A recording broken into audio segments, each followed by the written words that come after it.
அன்பானவர்களே, ஆண்டவராகிய இயேசு கிறிஸ்துவின் இனிய நாமத்தில் உங்களை நான் வாழ்த்துகிறேன். இந்த டேட் டைம் நிகழ்ச்சியை நீங்க பார்த்து கொண்டிருக்கிறீங்க. டீச்சிங் அண்ட் ட்ரைனிங், போதனையும் பயிற்சியும். உங்க பைபிளோட இதை பார்க்கும்படி அன்போடு உங்களை கேட்குறேன். பைபிளை எடுத்துட்டு வந்துடுங்க, பைபிளை திறந்து வைத்துக் கொள்ளலாம். இன்றைக்கு பவுலின் நிருபங்களிலிருந்து ஒரு நிருபத்தை எப்படி வாசிப்பது, எப்படி குறிப்பது, எப்படி ஆராய்வது என்பதை பற்றி கற்றுக்கொள்வதற்காக நாம் காத்திருக்கிறோம். பைபிளோட பாருங்க. ஒருவேளை முதல் முறையாக நீங்க பார்க்கலாம், அல்லது ஏற்கனவே யூடியூப்ல பார்த்துருக்கலாம், டிவியில் பார்த்துருக்கலாம். இந்த நிகழ்ச்சி நீங்க தனியா பைபிள் வாசிக்கும் போது எப்படி கவனம் சிதறாமல், எண்ணம் சிதறாமல் கருத்தாய் கற்றுக்கொள்வது, கற்றுக்கொண்டவைகளை நீண்ட காலத்துக்கு எப்படி மனதில் வைத்துக் கொள்வது என்பதை குறிக்கோளாய் கொண்டு இவைகள் தயாரிக்கப்படுகின்றன. இந்த முறை பவுலின் நிருபங்கள், அதில் பிலமோனுக்கு எழுதின நிருபம். பைபிளில் 297 பக்கத்தை திருப்பிக் கொள்ளுங்கள். 297 அந்த பக்கத்தில் பார்த்தீங்கன்னா மேலே 297 இருக்காது, அங்கே தலைப்பு தான் இருக்கும். அப்போஸ்தலனாகிய பவுல் பிலமோனுக்கு எழுதின நிருபம். புதிய ஏற்பாட்டில் 27 புத்தகங்கள் இருக்கின்றன நமக்கு தெரிந்தது. அதில் 4+1 4 + அப்போஸ்தலர் 5 புத்தகங்கள் சரித்திரமாக தான் இருக்குது. அதாவது நெரேட்டிவ்னு சொல்லுவாங்க, கதை மாதிரி. அதில் உரையாடல்கள், போதனைகள், சம்பவங்கள் இவைகளை தான் நாம் பார்க்கலாம். 4+1 அதாவது மத்தேயு, மார்க்கு, லூக்கா, யோவான், அதுக்கப்புறம் அப்போஸ்தலர் நடபடிகள். அந்த 5 புத்தகங்களையும் படிப்பது ஒரு தனி அணுகுமுறை. நிருபங்களை படிப்பது இன்னும் வித்தியாசமான அணுகுமுறை. மொத்தம் 21 நிருபங்கள் இருக்கின்றன. அப்போஸ்தலனாகிய பவுல் எழுதியவை 13. எபிரேயர் நிருபத்தை யார் எழுதினார் என்று குறிப்பாக யாருக்கும் தெரியாது. ஆனால் ஒரு ஆழமான சத்தியத்தை விளக்குகின்ற நிருபம். எபிரேயர் என்றால் யூத மக்கள், தமிழருக்குன்னு சொல்றது மாதிரி எபிரேய மொழி பேசுகிற எபிரேயருக்கு, எபிரேய விசுவாசிகளுக்கு எழுதப்பட்ட நிருபம். அப்புறம் இன்னொரு 7 நிருபங்கள் இருக்கு. அது என்னன்னு கேட்டிங்கன்னா பொதுவான நிருபங்கள். முதல் பக்கத்தில் பார்க்கலாம், அந்த நிருபங்கள் லிஸ்ட் பார்த்தீங்களா, அதில் 7 நிருபங்கள் இருக்கு. 13 + 1 + 7. கடைசியாக தரிசன புத்தகம் அல்லது தீர்க்க தரிசன புத்தகம், வெளிப்படுத்தின விசேஷம். இது நியூ டெஸ்டமெண்ட் ஓவர்வியூ, புதிய பாட்டை மேலிருந்து நம்ம பார்க்கணும். இப்போ பவுலின் நிருபங்களை மட்டும் நம்ம பார்க்க போகிறோம். நிருபங்கள் என்றால் கடிதங்கள் என்ற பொருள். கடிதம்னா என்னது? எபிசில்ன்ற வார்த்தை.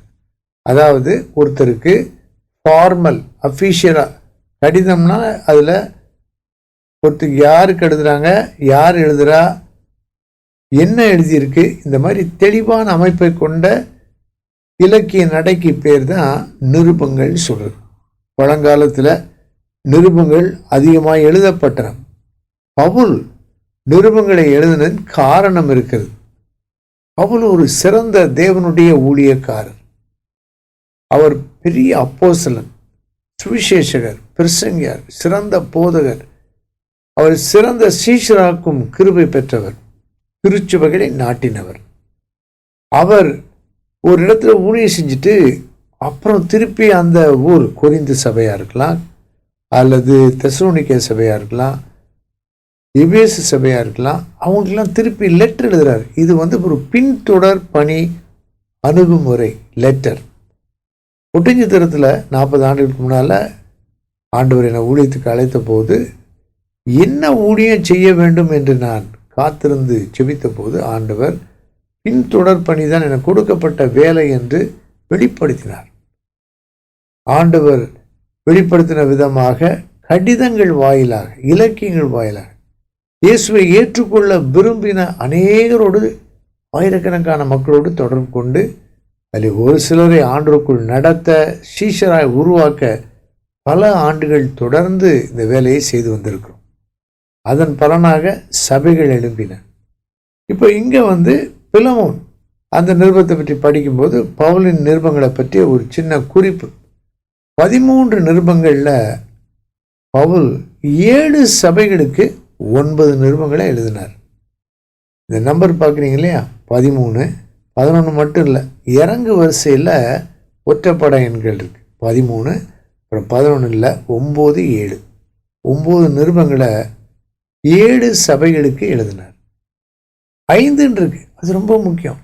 5 நிருபங்கள் சிறைச்சாலை நிருபங்கள் என்று அழைக்கப்படுகிறது. என்னன்னா, இந்த நிருபங்களை எழுதும்போது பவுல் சிறைச்சாலையிலிருந்து எழுதுகிறார். எங்கே போனாலும் இயேசு கிறிஸ்துவுக்காக எப்படியாவது ஊழியம் செய்ய வேண்டும் என்ற ஒரு நாடி துடிப்பு போல அவருக்குள் கிறிஸ்துவின் அன்பு இருந்தது. பிறந்த மேதை, தத்துவ ஞானி பவுல், பணக்காரர், மிகவும் அதிகமாய் படித்தவர், எப்பொழுதும் வாசித்து கொண்டே இருப்பார். அவர் எழுதுவதற்கும் அதிக முக்கியத்துவம் கொடுத்தார். அவர் எழுதிவிட்டு வைத்துவிட்டு போன நிருபங்களை தான் 2000 ஆண்டுகளாக லட்சக்கணக்கான மக்கள் நாம் படிக்கிறோம். சில மொழிகளில் புதிய ஏற்பாடு மட்டும்தான் இருக்குது, அவங்கெல்லாம் படிக்கிறாங்க. பாருங்கள், அவர் எழுதின கடிதம் ஒருத்தருக்கு எழுதியிருக்கலாம், சபைக்கு எழுதியிருக்கலாம். ஆனால் எப்படி ஆவியானவர் அதை ஆசீர்வதித்து இன்றைக்கு வரை நம்ம அதை படிக்கிறோம். பார்த்தீங்களா, இந்த ஸ்டாட்டிஸ்டிக்ஸ் ஞாபகம் வச்சுக்கலாம். 5 அந்த வார்த்தையை பாருங்களேன். பிரிசன் ஒரு இங்கிலீஷ் வேர்டு இருக்குது, ஜெயில் அப்படின்ட்டு, இம்ப்ரிசன்மெண்ட்னு சொல்லலாம். சிறைச்சாலை என்ற அந்த 5 எழுத்துக்களை பாருங்கள், அப்போ ஞாபகம் வச்சுக்கலாம். 5 நிருபங்கள். இப்போ இந்த 5 நிருபங்கள் என்னன்னு நமக்கு தெரியாமல் இருக்கலாம். அதை நான் சொல்லட்டுமா உங்கள்கிட்ட? நோட்ஸ் எடுத்துக்கிறீங்களா? ஒருவேளை நோட்ஸ் எடுக்க உங்களுக்கு ரொம்ப வேகமாக தெரிஞ்சதுன்னா சிலதை ரிவ்யூ இந்த ப்ரோக்ராம் கடைசியில் திருப்பியும் வரும், அப்போ எடுத்துக்கலாம். அதுலேயும் உங்களால் எடுக்க முடியலையா, என்ன பண்ணலாம், உடனடியாக எங்களுக்கு கூப்பிடுங்க, டெக்ஸ்ட் பண்ணுங்கள், நோட்ஸை உடனடியாக வாட்ஸ்அப்பில் அனுப்பலாம். உங்களுக்கு எப்படியாவது உதவி செய்யணும் வேதத்தை அறிந்து கொள்ளுக்கு என்று அன்போடு நாங்கள் காத்திருக்கிறோம். நீங்கள் கூப்பிட்டு கேட்கலாம், உங்கள் டவுட்டெல்லாம் கேட்கலாம். எப்படி பைபிள் படிக்க முடியலையே, என்ன செய்யணும், எல்லாத்துக்கும் உதவி செய்ய இந்த ஊழியத்தில் இருக்கவங்க காத்து கொண்டிருக்கிறோம். இப்போ சிறைச்சாலை 5 நிருபங்கள்: எபேசியர், பிலிப்பியர், கொலோசியர். நீங்கள் அந்த ஆர்டரை பார்த்தீங்கன்னா இது அடுத்து உள்ள புத்தகங்கள்: எபேசியர், பிலிப்பியர், கொலோசியர். அதுக்கப்புறம் 2 தீமோத்தேயு, பிலமோன். 5 நிருபங்கள். இப்படி இந்த 5 நிருபங்களை நல்ல மனசுக்குள்ளே படிச்சுக்கலாம், சொல்லி பார்க்கலாம். இங்கிலீஷில் பாருங்கள், இந்த எஃபிஷியன்ஸ், பிலிப்பியன்ஸ், கொலோசியன்ஸ், அப்புறம் 2 தீமோத்தி அண்ட் ஃபைலிமன், ஃபிலமன் அல்லது ஃபைலிமன். அந்த ஃபர்ஸ்ட் லெட்டர்ஸை பாருங்களேன். இபிசி, சி வந்து சென்டரில் இருக்குது, கொலோசியன்ஸ். அப்புறம் டிபி, இந்த டிக்கு முன்னாடி 2 பார்த்தீங்களா, 2 தீமோத்தி, பவுல் தீமோத்தேயுக்கு எழுதின 2வது நிருபம். இப்படி சிறைச்சாலை நிருபம் எப்போ கேட்டாலும் நமக்கு தெரியணும், அதனால தான் இப்படி படிக்கணும். நீங்கள் யாருக்காவது சொல்லிக் கொடுக்கலாம். இதை கேட்குறீங்களே, உங்கள் ஃப்ரெண்ட்ஸு, உங்கள் வீட்டில் தெரிஞ்ச விசுவாசிகள், சபையில் பார்க்குற விசுவாசிகள், அவங்களுக்கு சும்மா ஒரு கேள்வி கேட்கலாம். உங்களுக்கு தெரியுமா, பவுல் 13 நிருபங்கள் எழுதியிருக்காரு, 5 நிருபங்களை சிறைச்சாலையில் இருக்கும்போது எழுதினார். இதுதான் இந்த 5 நிருபங்கள். இப்படி தான் நம்ம மற்றவங்களுக்கு வேதத்தை கற்றுக் கொடுக்கலாம். இப்படி வழி நடத்த தான் இந்த நிகழ்ச்சி கர்த்தர் கொடுத்திருக்கிறார். 3 ஒன்று இருக்கு, 5க்கு அப்புறம் 3 என்னன்னா மெய்ப்பத்துவ நிருபங்கள். 1 தீமோத்தேயு, 2 தீமோத்தேயு, தீத்து. தீமோத்தேயு, தீத்து 2 பேத்துக்கு பவுல் 3 நிருபங்களை எழுதுறார். அது யாருக்குன்னா சபை ஊழியம் செய்கிறவர்களுக்கு. மெய்ப்பர்கள் என்றால் விசுவாசிகளுடைய நலனை கண்காணித்து, போதித்து, ஆவிக்குரிய போஷிப்பை கொடுத்து வழி நடத்துகிறவங்களுக்கு பேர் தான் ஷெப்பர்ட், ஆயர்னு சொல்கிறாங்க. மெய்ப்பர்ன்ற வார்த்தையை நம்ம படிச்சிருக்கோம். ஒரு மெய்ப்பன் ஆட்டை கவனிக்கிறது போல எல்லாத்தையும் கவனிக்கிறதுக்கு தான் பேர் மெய்ப்பர். பேதுரு கூட அதை பற்றி எழுதுகிறார் 5ஆம் அதிகாரத்தில், 1 பேதுரு 5. அப்போ இந்த 3 நிருபங்களுக்கு பேர் மெய்ப்பத்துவ நிருபங்கள். இதை பார்த்து கொண்டிருக்கிற நீங்கள் ஏதோ ஒரு சபையில் மெய்ப்பராக இருக்கலாம். இந்த நிருபங்களை அடிக்கடி வாசிக்கணும், இந்த ப்ரோக்ராம் அடிக்கடி பார்க்கணும். இதே மாதிரி நீங்கள் நிறைய பேருக்கு சொல்லிக் கொடுக்கலாம், உங்கள் சபையில் இருக்கவங்களையும் பார்க்க சொல்லலாம். இதை ஒரு பயிற்சி உபகரணமாக நீங்கள் பயன்படுத்தலாம். பார்த்தீங்களா, இப்போ நம்பரை பார்ப்போமா, 13, 9, 7, 5, 3. கடைசியில் 1 பார்த்தீங்களா, அதுதான் பிலமோன் நிருபம். பிலமோன் நிருபம் ஒரே அதிகாரம் உள்ள நிருபம். அந்த அதிகாரத்தில் ஒரு அதிகாரம் தான் இருக்குது. பாருங்கள், ஜஸ்ட் ஒரு பக்கம் தான், மேலே அடுத்த பக்கத்தில் ஒரு 4 வசனங்கள் இருக்குது. அதை பிரிண்ட் அவுட் எடுத்தால் ஸ்கேன் பண்ணி ஒரு பக்கத்தில் இருக்குது. அதை கூட உங்களுக்கு அனுப்பலாம், நல்லா கலர் பண்ணி படிக்கிறதுக்கு, குறிக்கிறதுக்கு. பைபிள்லேயே குறிச்சிக்கலாம், ஆனால் நல்லா படிக்கிறதுக்கு இந்த மாதிரி பிரிண்ட் அவுட் எடுத்து குறித்து நிறைய எழுதி வைத்து கொள்ளலாம். ஃபைலில் வச்சுக்கலாம், நோட்லேயும் எழுதிக்கலாம். இப்போ இந்த நிருபத்தில் பவுல் ஒருத்தருக்கு எழுதுகிறார், பவுல் பிலமோனுக்கு எழுதுகிறார். இந்த நிருபத்தில் என்ன சொல்கிறாருன்னா, அவர் வீட்டில் இருந்த அடிமை ஒனேசிமு வீட்டில் இருந்து திருடி விட்டு அவன் ஓடி போயான், தப்பித்து ஓடி போயான். இருந்தால் கொன்று விடுவார்கள் என்று. ஏன் அநேகமாக திருடி இருப்பான்? ரொம்ப தூரமாக தள்ளி போயிடணும் அவன் பிளான் பண்ணியிருக்கான். ரோம் பட்டணத்துக்கு போயிடணும்னு எப்படியோ போயிட்டான். அதை பற்றி டீட்டெயிலாக படிப்போம். ஏறக்குறைய 2100 கிலோமீட்டருக்கு மேலே உள்ள தூரம். போக்குவரத்து வசதி, தகவல் தொடர்புலாம் கிடையாத நாட்களில் எத்தனை காலம் எடுத்து அவன் போனான்னு தெரியாது. அதை பற்றி தான் இந்த வரிசையில் படிக்கிறோம். இன்றைக்கி நம்ம பிலமோன் நிருபத்துக்கு நிருபங்களை பற்றிய ஒரு அறிமுகத்தை கேட்டோம். பவுலின் நிருபங்களை பற்றி நாம் கேள்விப்பட்டோம்.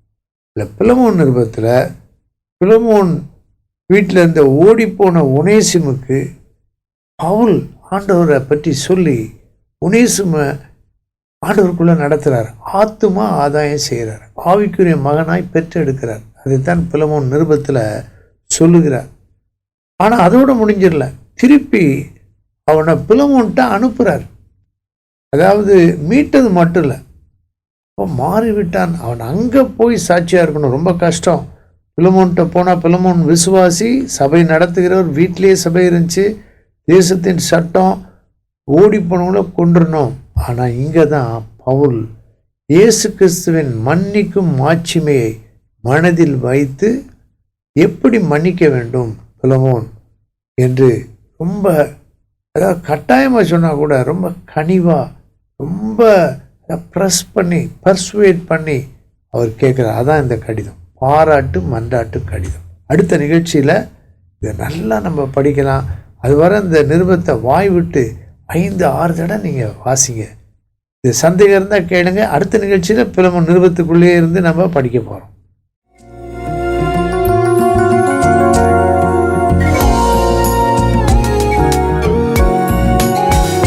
சத்திய வேதம் பக்தரின் கீதம், சுத்தர்கள் போகும் பாதையின் தீபம், உத்தம மார்க்கம் காட்டும் சத்திய வேதம். எத்தனை துன்பம் துயரம் வந்தும் பக்தனை தேற்றிடும் ஔஷதம் சத்திய வேதம்.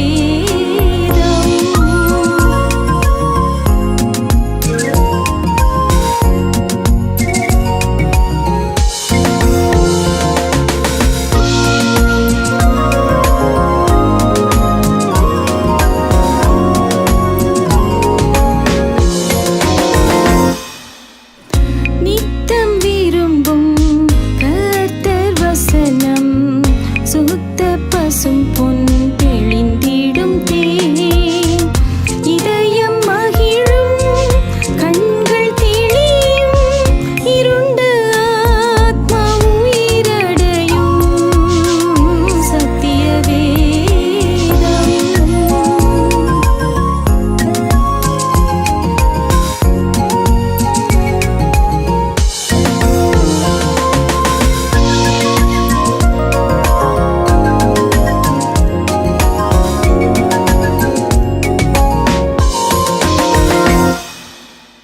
வேத பிரிய தேவ புதல்வர், சேதம் அடையா நடந்திடுவார்.